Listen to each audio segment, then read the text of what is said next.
Hello friends, welcome to the Anatomy Hub. Today we will see the middle ear cavity and we will learn about how the middle ear cavity that present inside the petrous part of the temporal bone and what are the structures that is present inside this middle ear. So you know that the ear can be split into three parts, that is the external ear that you'll find over here, then you'll find the middle ear over here, then here you'll find the inner ear. So the middle ear, which today's topic, the focus topic is the middle ear today. So the middle ear that lies within the temporal bone and extends from the tympanic membrane to the lateral wall of the inner ear that you can see over here. And the main function of the middle ear is to transmit the vibrations from the tympanic membrane to the inner ear via the auditory ossicles, or you can say the ear ossicles.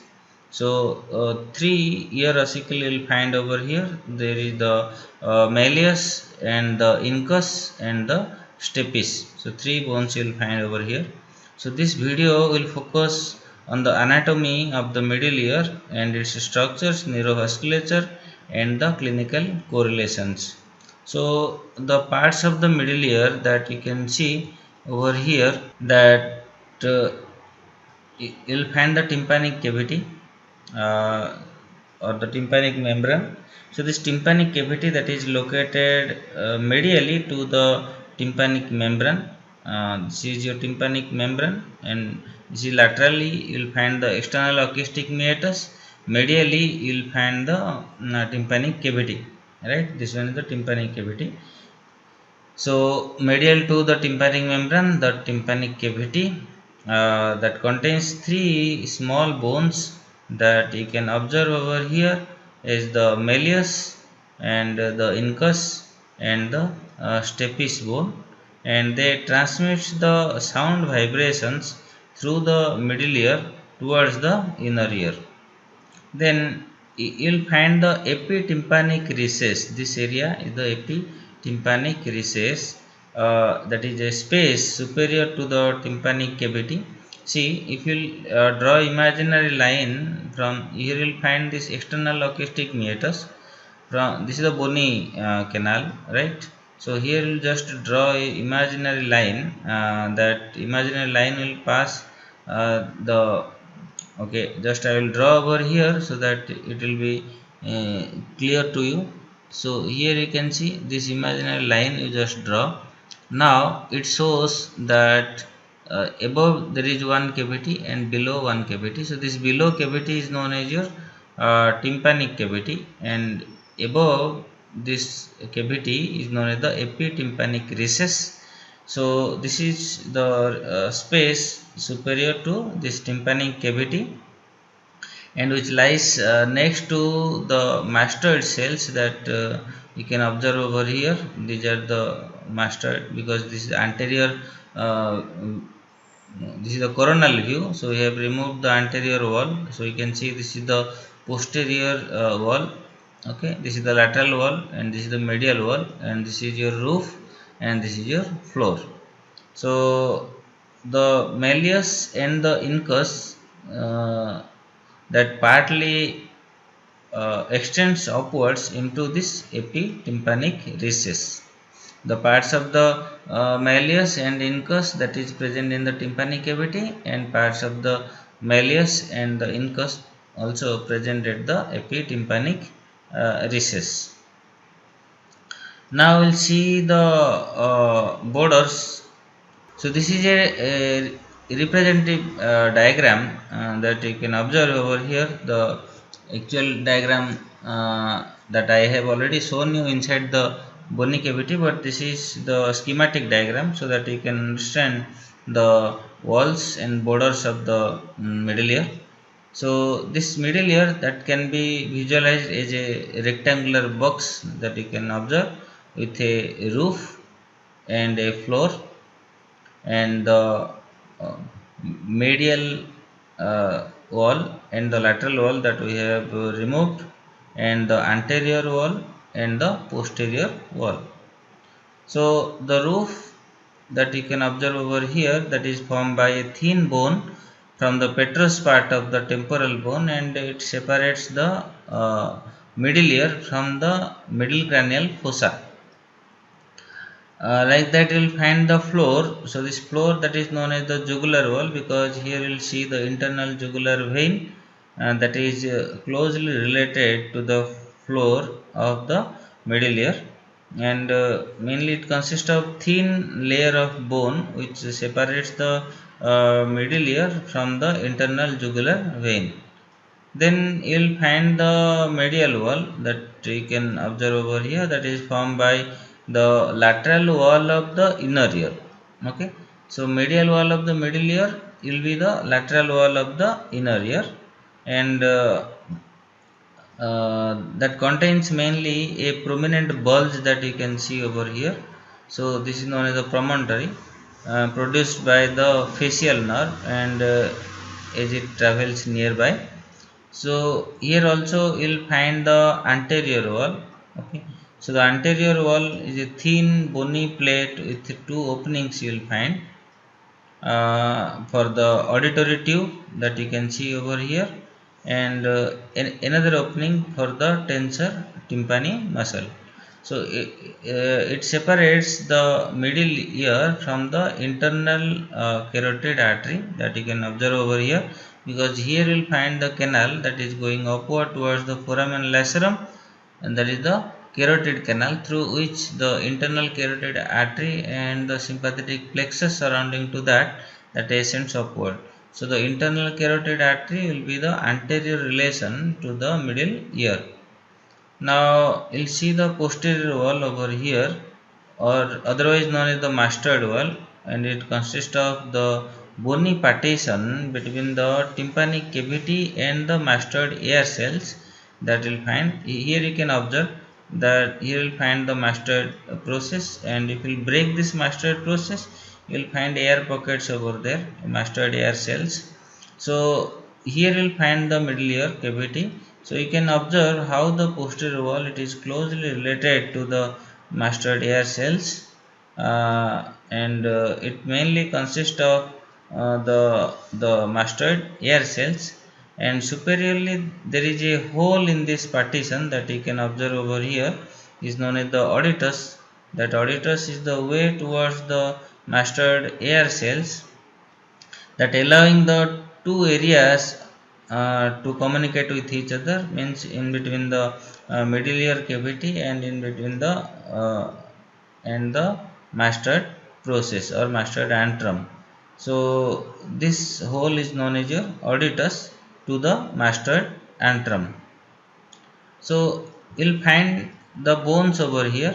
So these bones in the middle ear, they are mainly the auditory ossicles, or you can say the ear ossicles. So here you'll find the malleus and the incus over here, and the stapes bone. So they are connected in a chain like manner that already I have shown you, that linking the tympanic membrane to the oval window of the internal ear that you can observe here. Here you can observe how the bones, they are just inter articulated with each other, and how they are connected from the lateral wall of the middle ear to the lateral wall of the inner ear, or you can say the malleus, the incus and the stapes, they all are articulated, and here you'll find the foot plate of the stapes.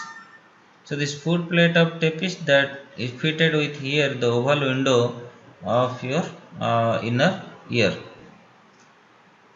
So the sound vibrations that cause a movement in the tympanic membrane, which then creates a movement to the ear ossicles, and this movement helps to transmit the sound waves from the tympanic membrane or from the external ear to the oval window that is present at the lateral wall of the internal ear, here you can say the medial wall of the middle ear.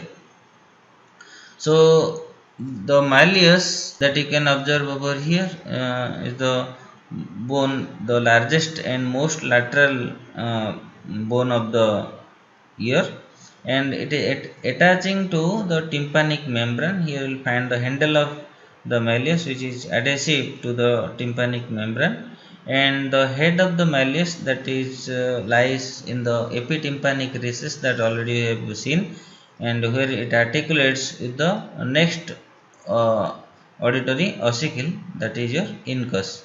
So the next bone is the incus, that consists of the body of the incus and the short limb of the incus and a long limb of the incus, and here you will find the malleus articulation. So the body that actually articulates with the malleus, the short limb that attaches to the posterior wall of the middle, and the long limb that joins with the last ear ossicle, that is the stapes. So here you can see the head of the stapes that articulates with this long limb of the incus bone. So the stapes that is the smallest bone in the human body, and it joins the incus to the oval window of the inner ear, and it is um, mm, stirrup shaped with a head that you can observe here, and the two limbs, the anterior limb and the posterior limb, and a base, or you can say the foot plate. So the head that articulates with the incus and the base that joins the oval window. Now here you can see the mastoid air cells. So the mastoid air cells, they are located posterior to the epitympanic recess, and they are collection of the air cells or air filled spaces in the mastoid process of the temporal bone, and the air cells, they are contained within this cavity called as the mastoid antrum, and the mastoid antrum that communicates with the middle ear via the auditus to the mastoid antrum. And the mastoid air cells, they act as a buffer system of air that releasing the air into the tympanic cavity when the pressure will be too low. Then here you will find a muscle. So we'll see all the muscles, but here you can find a special muscle over here. So this muscle is the stapedius muscle. So the stapedius muscle that is actually attaching to the head of the stapes bone, and that controls the extra vibration of the foot plate of the stapes on the oval window of the inner ear, and it is innervated by a nerve that is coming downward is a facial nerve, and the first branch of the motor branch of the facial nerve will be the nerve to stapedius. So the nerve to stapedius will be innervating to this stapedius muscle. Then you'll find other muscle that is the main acts as a protective function in the middle ear, that is the tensor tympani muscle that you can observe over here. And the tensor tympani and the stapedius, they contract in response to loud noise, inhibiting the vibration of the malleus and the incus and stapes, and reducing the transmission of sound to the inner ear. So the action is known as the acoustic reflex. So the tensor tympani that you can observe here, that originates from the auditory tube that you can see, or you can say the pharyngotympanic tube, and from the auditory tube, and attaches to the handle of the malleus, that pulling it medially when contracting, and it is innervated by the tensor tympani nerve, a branch of the mandibular nerve, and the stapedius muscle that attaches to the stapes and is innervated by the facial nerve. Like that you will find the auditory tube over here. So this auditory tube, or known as the eustachian tube, that you can observe over here also. Okay, so here you can see this is the coronal section. Here you can find the pharyngotympanic tube or the auditory tube or eustachian tube also. It is a cartilaginous and bony tube, and that connects the middle ear to the nasopharynx, and it acts as a equalize the pressure of the middle ear to that of the external auditory meatus, and it extends from the anterior wall of the middle ear in an antero medio inferior direction that you can observe, and it opens to the lateral wall of the nasopharynx in joining with the two structures, and its pathway by an upper respiratory infection that can be spread into the middle ear, and will cause the middle ear infection. So this tube is shorter and straighter in children, therefore the middle ear infection tend to be more common in children than the adult. If we'll see the clinical relevance, mainly you'll find the otitis media with effusion. So the otitis media with effusion, that is commonly known as the glue ear. So this glue ear arises from the persistent dysfunction of the auditory tube. If the auditory tube is unable to equalize the middle ear pressure due to any blockage or any inflammation or any genetic mutation, then a negative pressure that develops inside this middle ear, and the negative pressure that uh, draws out a transudate form of the mucosa of the middle ear, that creating an environment suitable for the pathogens to replicate and cause the infection. And in infection of a patient with otitis media with effusion, the eardrum will appear inverted with fluid that is visible inside the ear. Then sometimes you will find the mastoiditis. So the mastoiditis is the inflammation of the mastoid ear cells that is due to the middle ear infection or due to the otitis media that can spread to the mastoid ear cells due to their porous nature. They are a suitable site for the pathogenic replication, and the mastoid process itself can get infected and can spread the infection to the middle cranial fossa and into the brain, causing the meningitis. So if mastoiditis is suspected, then the pus must be drained from the ear cells, and during this you have to take care that you should not damage to the nearby facial nerve, otherwise the facial nerve paralysis or facial palsy can be caused. So here we have completed the middle ear cavity, and next video we will see the tympanic membrane and how the tympanic membrane that derived from both the three germ layers, that is from the ectoderm and endoderm and mesoderm, that will watch detail and study detail in our next video. So thanks for watching. Please like, share and comment, and subscribe and press the bell icon to get the new videos. So thank you.